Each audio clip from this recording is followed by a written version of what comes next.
everyone! In this video I want to talk about what I call the addiction for more.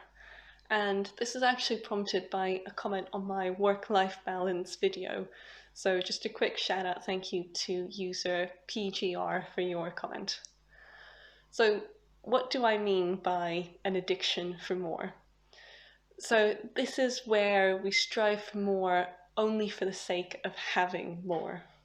So we want to generate more income, we want to grow our organization, we want to be more influential, we want to have more prestige. But there's no why, there's no goal, there's no reason behind that aim. It's not like we want to generate more income so we can finally afford to run that special project we've been dreaming about. We're not wanting to grow the organization so we can better balance an overstretched team's workload. We don't want to be more influential to give more attention to that overlooked cause we're working on. And we don't want more prestige to be honest, I struggle to find a reason for prestige that's not just stroking our own egos. But the point is that we're not striving for more as a means to an end. We're striving for more as an end to itself. And the reason I see this as a problem is because there can be no achievement of that goal if there's no goal to begin with. So if you just want more, then when you get more, all you want is more than that.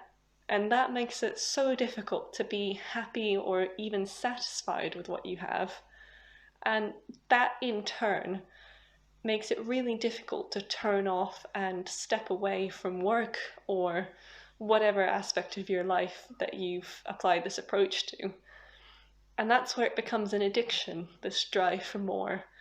And addictions tend to drive you into more risky and damaging behaviors because you need that bigger dopamine release every time you take the hit. And that's when burnout and exhaustion creeps in for a small organization CEO, because you just start working more and more hours to achieve more and more. And this is where you become an overbearing and unpleasant boss to your team, where you're cracking the whip to get that more without any inspiration or leadership as to why that more is required. And this is where your partners or your friends can drift away, because we rarely focus our attention and our addiction for more on building meaningful relationships.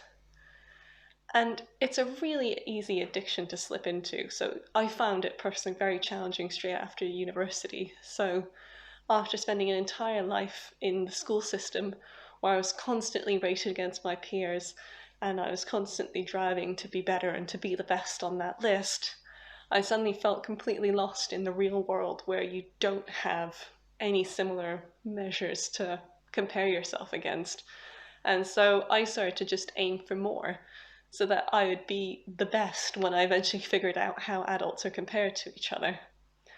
And obviously that did not lead well, and you can find out all about that in my other video on stress and the impact stress has had on me. But what ultimately really helped me break this cycle was an exercise in a coaching book, and I'll link you to the book below. And this exercise has you define what you'd like your life to look like in 5 to 10 years' time. And what's really interesting about it is that it starts with your values and what you find meaningful, rather than what you want the end goal to look like. And through that exercise, I gave myself a goal in relation to myself, and I defined what achievement of that goal would look like, what would be enough. And I cannot articulate how much stress I felt relieved when I realized that something could be enough. And this wouldn't mean that I was settling or I wasn't striving for anything. I was still striving for a goal. I'm still working towards what I want that 10 years time image to look like. And it is a goal where I'll have more than what I have now, but it's a goal with a purpose and a defined achievement point. I will know when I've done enough, and I'll be able to be satisfied and calm in that moment. To be honest, satisfied and calm as I see my progress going towards it.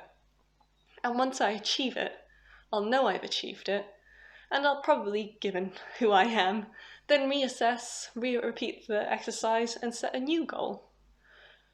But I think the real thing to take away from this is that it doesn't just apply to us personally. This can apply to our organizations.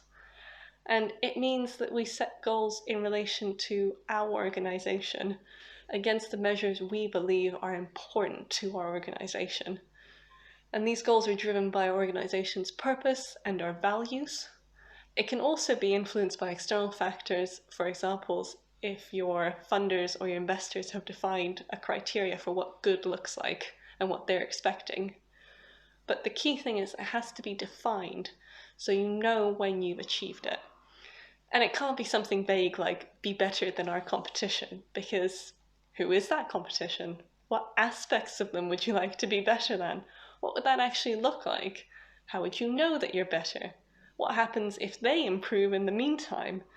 That kind of vague goal of just better than someone else can lock you into this endless struggle where you're defining yourself against a moving target that you can never actually achieve.